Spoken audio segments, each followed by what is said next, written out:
What's up, YouTube? I just got back from picking up a bunch of parts for my van, my 73, right here behind me. I bought this van some time ago for, it was 800 bucks I paid for it.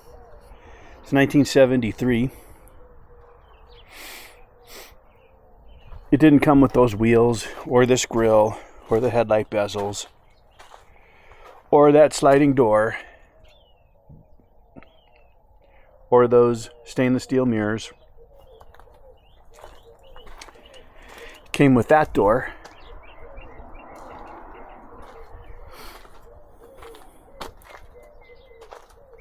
Take a quick walk around it. I'll be filling in these holes, both sides.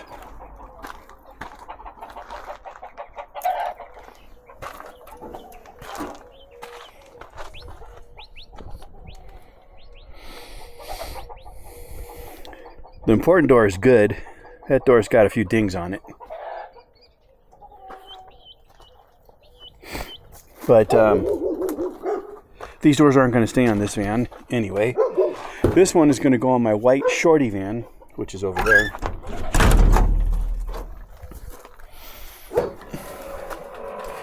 I'm going to stick these two doors on this van. And I'm going to put pop-outs.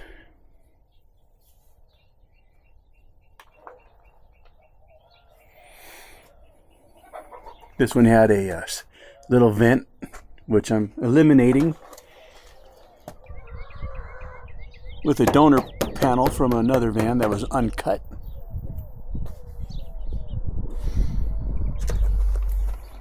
I've never been into sunroofs unless they were factory. They always tend to leak. That's why no sunroofs.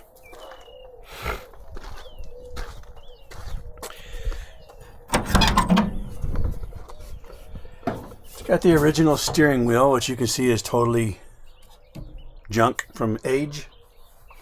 The sun just cracks it, shrinks the plastic, and causes it to get these big old splits. Some of you won't like the window in the sliding door. I actually like it. My 73 van that my dad bought when I was a kid had that exact door, and I am recreating the van I had back in 1981. It was a 72 Chevy long full-size van, and I'm redoing it, this one, to look like that one. So the parts I got: I bought a motorhome, and it had the complete front end on it, which is where I got this really nice grill. It's a little dirty, dusty from being rained on, but it's really nice, really straight. I have to go back and get the fender and the windshield off of it. The windshield is perfect, and this fender on the motorhome is perfect, so I'm going to remove that fender and put it on this van. This is a 400 small block Chevrolet. For those of you that know, this little funny looking harmonic balancer with this notched balancer, sure indication that it's a 400. Plus I know it's a 400. It's a original engine 400. Small block Chevrolet. I got the two doors. I don't need them, but I got them. They're in really good condition. I got the steering column. I got the swivel bucket seat bases. I got the Turbo 400. I got the dash.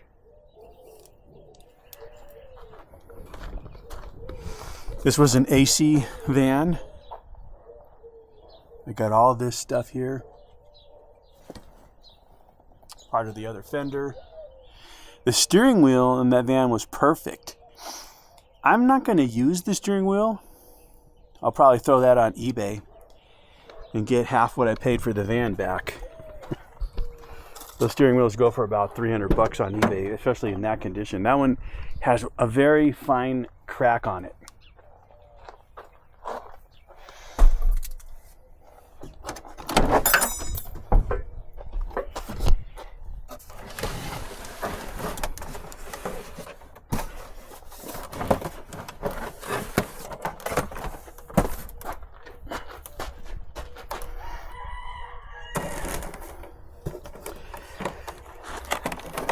The dash I got was in really good shape until some idiot decided he was going to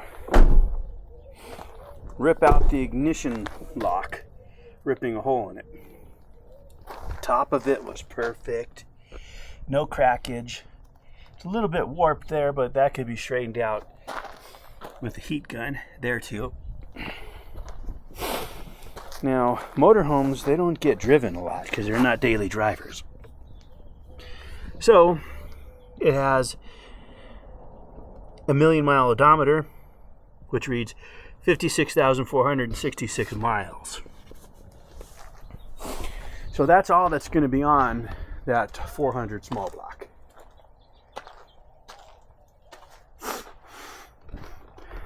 They never really did any maintenance to it other than probably change the oil. So leaky valve covers.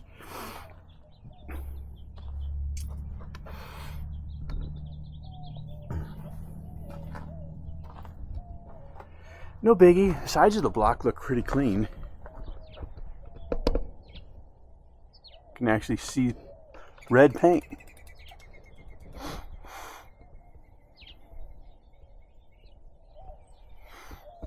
Another reason I got that steering column is because of my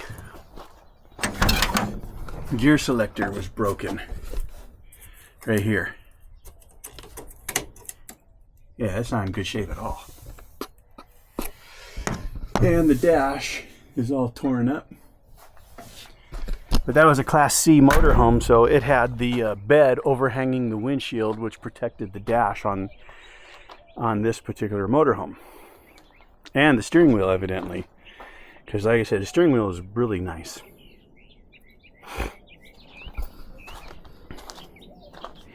Now the dash, as far as it's concerned, I can always cut it down here somewhere and then across behind the gauge cluster and then down here, or I could go all the way across down this side and remove this lower section and splice in another one. The other one I would splice in would be on my newest acquisition, this little shorty van here. This is 1975 Chevrolet shorty van.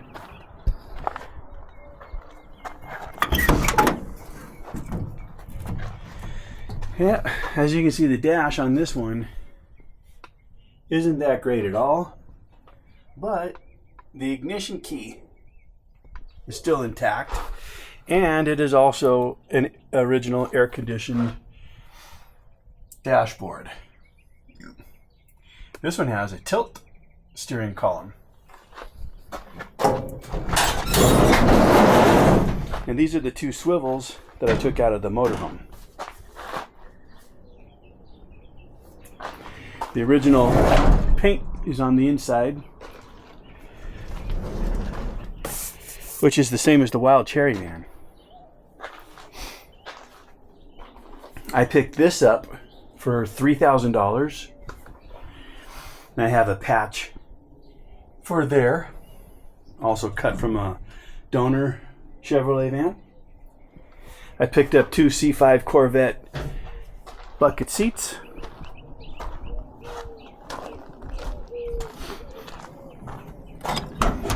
This is a G20. Which I don't know how rare that is for a shorty van, but I know most of them were 10s. So these will go right onto this thing, and I think they'll look pretty sweet on there. I picked these 2 seats up for 150 bucks. Tell me that's not a good deal.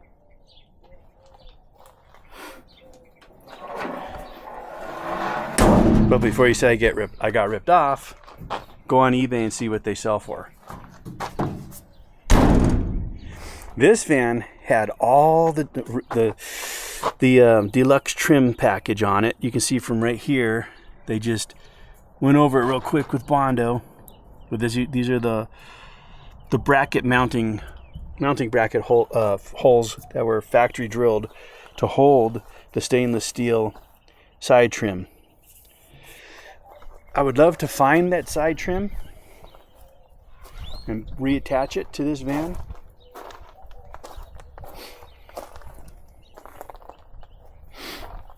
My plan for this one is just to repaint it the same factory color. And if I'm going to do that, I may as well make it into a wild cherry replica. The only Bondo on it is a very little bit right here, and they should have just knocked it out from the inside, right there.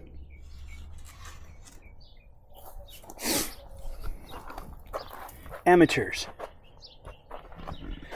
See, this one's got the tilt. The fake wood wallpaper came off on this cluster gauge, but as you saw on the one from the motorhome, it's perfect. Oh, another thing I got from the motorhome was this doghouse. This one did come with a doghouse, but it has a cup holder attached to it. I didn't particularly like the look of it. And I have extra dog houses anyway. There's another one.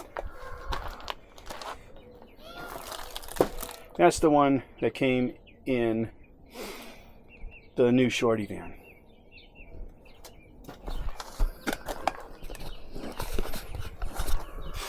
Why would the guy, this is a question for the guy that went out to the desert and thought it was okay just to pick up the wild cherry van and put it on his trailer and take it home without asking the neighbor or the owner who owned the vehicle. And if he could take it, and if he can buy it from them, it had a tree on it, I'm sure they would have sold it to him for scrap prices. Why would he get that, spend all that money restoring it, all that time, all that blood, all that sweat, and not have a valid title for it? Makes no sense. When he could have just gone out and found himself a bargain like I did on a shorty and made his own wild cherry van. Yeah, it's not original, but who's gonna know? And who's gonna really care? Honestly. I picked this van up for $3,000. Tell me that's not a bargain.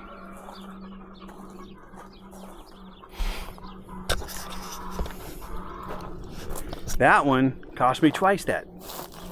Cost me $6,000. Of course, it didn't come with those wheels. It came with new Kragers though. Brand new Kragers. Brand new Cooper Cobra tires. I swiped them out for these Torque Thrust 2s. 20s on the back, 18s on the front. It came with the side pipes. They were not mounted. I had to mount them. You can check out my other video on this one. I got a few videos on this one. Now this one didn't have the stainless mirrors on it. It had these crappy mirrors on it with the rust hole in it, even though this van has absolutely no rust. Somebody sanded down the roof though. I guess they were going to paint it, and then they just left it bare metal. So it's got light surface rust. So I'm going to have to go over that and get rid of all that and then prime and paint the roof at least. But I picked up this bracket and the mirror on eBay, both sides. If I remember right, I think I paid like 80 bucks. Everybody else, when they were... Oh, and this right here, this is just paint. These are stainless underneath. And for some reason, this was the only portion of these mirrors that were actually stainless steel. But if you go on eBay and try and find a set of these side mirrors, they're very expensive. They're pushing 300 bucks. So buying them for 80 bucks was a really good deal. These, on the other hand, I got for free. Well, basically for free. A guy had a window shorty van, and he let me take whatever I wanted off that van for 375 bucks. So I got the center console, the doghouse rather. I got the grill. I got the two doors that I showed you right now on the inside of this. I got that doghouse.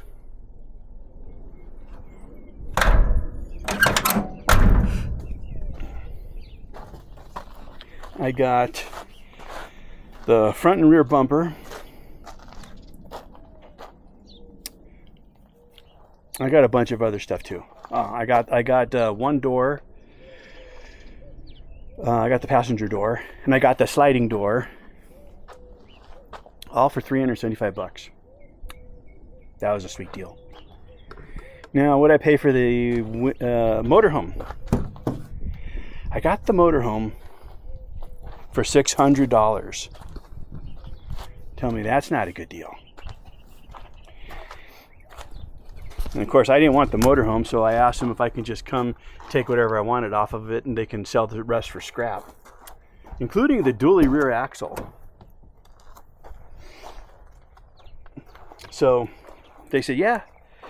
And then, since they're in Las Cruces, which is about 31 miles one way, there was a girl there, and she said, hey, if you want, I could take all the stuff off for you so you don't have to keep coming back and forth, to Las Cruces. And I told her, cool. I was kind of thinking that she was, getting into something that she wouldn't be able to handle, but she sure as hell handled it. She took out the motor, she took out the trans, she took out the dash, she took off the steering column, she took off the two doors. She took off everything in the bed of my truck right now, and the dash. I took off the grill, headlight bezels, the front bumper,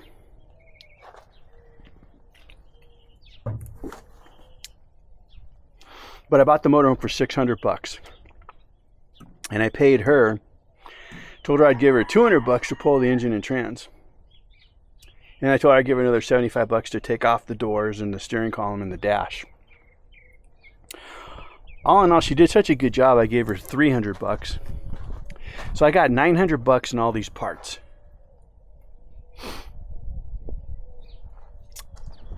Tell me that wasn't a good deal. 900 bucks. Just this grill alone, if you go on eBay, this grill with shipping is going to cost you around 650, 700 bucks. Try and find a good used Turbo 400 with, 52,000 miles? Oh, I'm sorry, 56,000. 56,466, call it 56,500 miles. And the 400 small block Chevys are pretty hard to find. I got all the components for it. I got everything, the starter, the air conditioning, compressor, the carb, distributor cap, rotor. I got it all. Everything's there.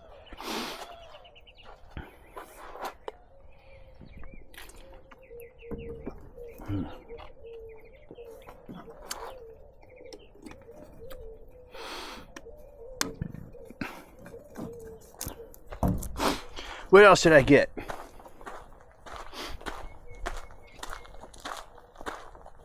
Well, there's the front bumper. Extremely nice shape. There's no dents on it at all. The chrome is actually really nice. I got the hood, which has the factory emission sticker on it, which also says 400.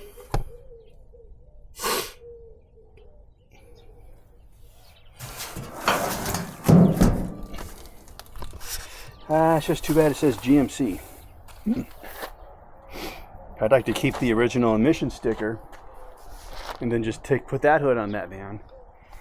I mean, I can fill in the holes and repaint it. Take this little ding out of it. Well, we'll see what happens.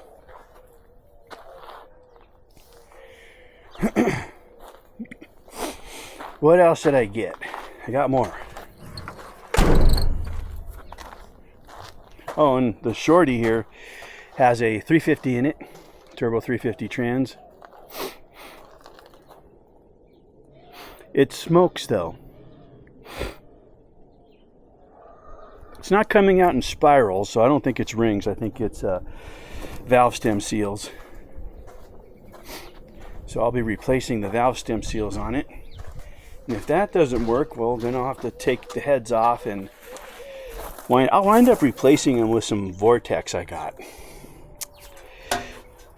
From the $375 van that the guy let me take anything I wanted on. I got this rear bumper, that front bumper, which is a little tweaked right there, as you can see. I got this core support. This core support came off the motorhome. I also got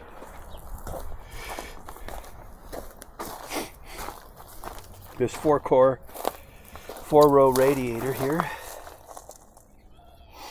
I was going to stick it on this one because this van needs a radiator. And that's all it needs.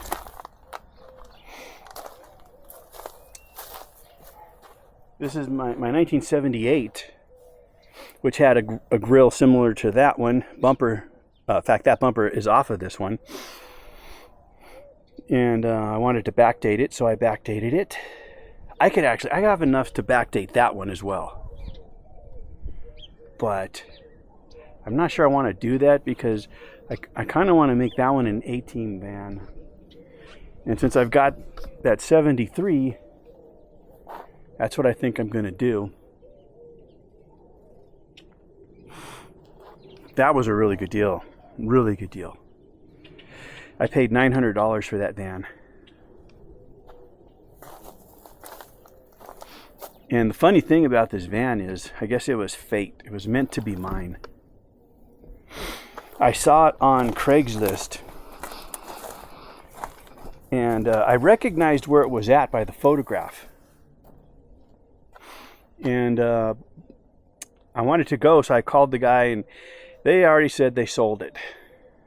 So I ran a wanted ad on Craigslist. And I took a bunch of pictures of vans, showing people the idea of what I was buying. And this guy calls me up and tells me, hey, I got a van I want to sell. I'm moving, I want to sell, I don't want to take it with me. And I said, okay, cool, where are you at? And he told me he was on right off of Red Road, which from my house is only about 3.5, 4 miles away. So, of course, I said, yeah, let me come look at it. So I shot out there to look at it. And he told me that he'd never gotten it running, that he'd bought it about a year prior. And I saw the van and I recognized it immediately as the one that was on Craigslist for sale. So I told the guy, I said, yeah, I'll buy it.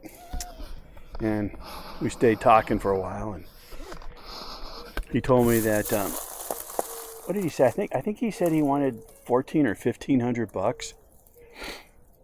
I offered him $8, and he agreed to sell it to me for $9. He actually told me his brother wanted it, And he was, really thinking about just letting his brother have it. But he agreed to the $800, obviously, because here it is in my yard now. This is a really, really nice van.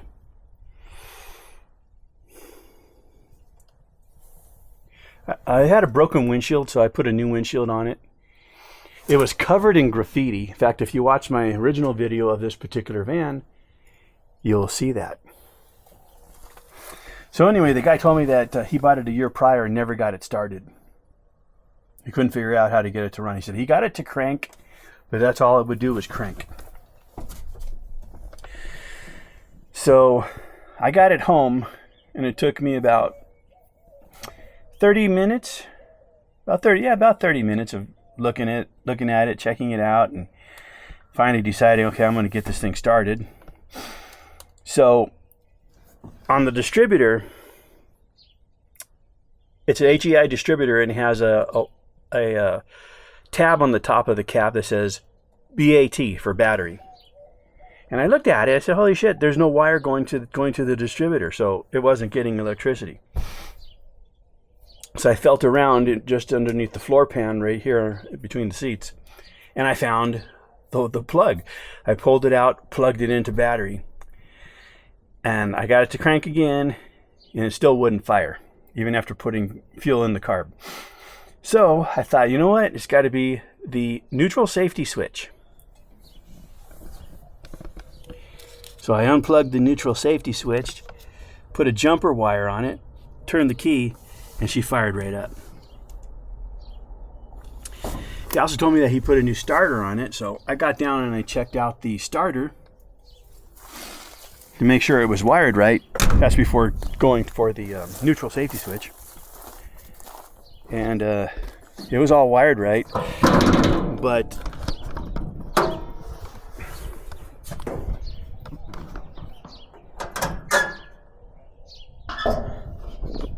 I don't like Chevrolet solenoids. I don't like Fords either. I hate Fords. I'm not a Ford guy. So, but I did put a Ford starter solenoid.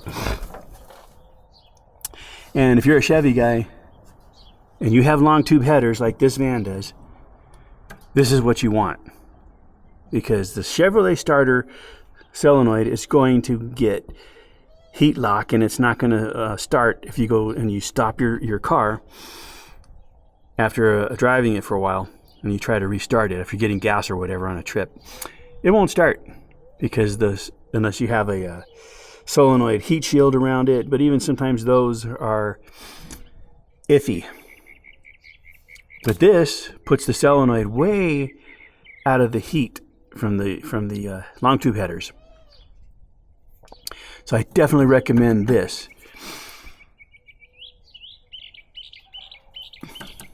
I'm putting them on all mine. So this was also original AC. There's the compressor. And while I was looking at the starter, getting back to it, I was looking at the starter. And I noticed on the side of the block that it had one of those heat seals that was stuck to the side of the block. Those are put on after the motor is remanufactured. And if you overheat the engine, it voids the warranty. If that heat-sensitive glue is heated to a certain temperature, that seal is designed to drop off and fall off the block, voiding the warranty. That was stuck to this engine block. That was why this van, because this van was sitting since 1986. It's an 81 van, so it was driven 5 years before they blew up the 305 engine that was originally in this van. This is a 350. So they blew up that engine. They